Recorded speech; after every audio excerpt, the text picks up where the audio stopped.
Let's talk about something contractors don't check until it's too late. Can you even afford your debt or just the interest on it? This is what the interest coverage ratio tells you. And if you got a loan, equipment note, or a line of credit, and who doesn't these days, then you better know this number cold. Because if your profit isn't even covering the interest, you're not borrowing to build, you're borrowing to bleed. So what is it? The interest coverage ratio equals the earnings before income tax divided by your interest expense. That's fancy talk for you take your profit before interest and taxes, what accountants call EBIT, and divide it by how much interest you owe on your debt this year.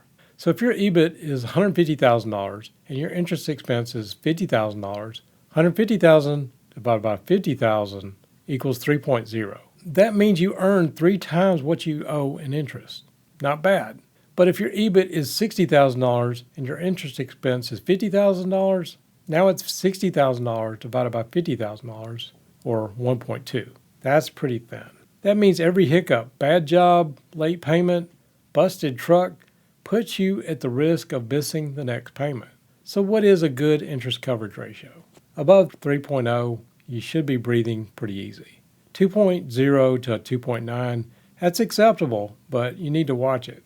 1.5 to 1.9, bank is probably going to be nervous, and you should be too. Get it below 1.5, you're skating on thin ice.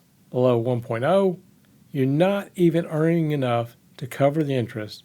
You're robbing Peter to pay the bank. Let me say that again. Below 1.0 means your business is losing ground just paying the price of the money you borrowed. Forget paying off the principal, you're falling behind on the cost of borrowing. So let's look at a real job site example. I had a contractor, great guy, solid work ethic, who was growing fast. Bought 3 new trucks, financed some heavy equipment, took out a loan for a small office build-out. Looked like a success story. But when we ran the numbers, his interest coverage ratio was 1.1. That means he was just barely covering the interest.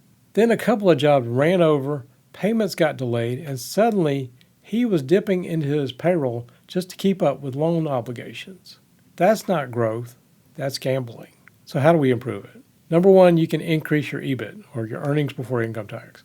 You can increase your gross margin, you can cut unnecessary overhead, raise your prices if you're undercharging, or any combination of those things. Number two, you can reduce your interest expense. Maybe you can refinance at a better rate. You can pay down some high interest debt first, or consolidate small loans into a single manageable payment. That might be better. Number three, you need to avoid stacking debt.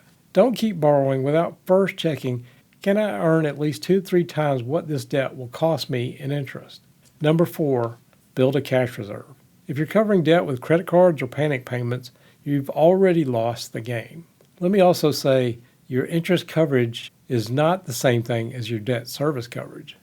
Quick side note here, don't confuse this DSCR, the debt service coverage ratio, with the interest coverage. So DSCR checks if you can pay the whole debt, interest and principal. Interest coverage ratio just looks at whether you can afford to rent the money. And if you can't even pay the rent, you're living on borrowed time. So here's the final word. This is the blueprint truth.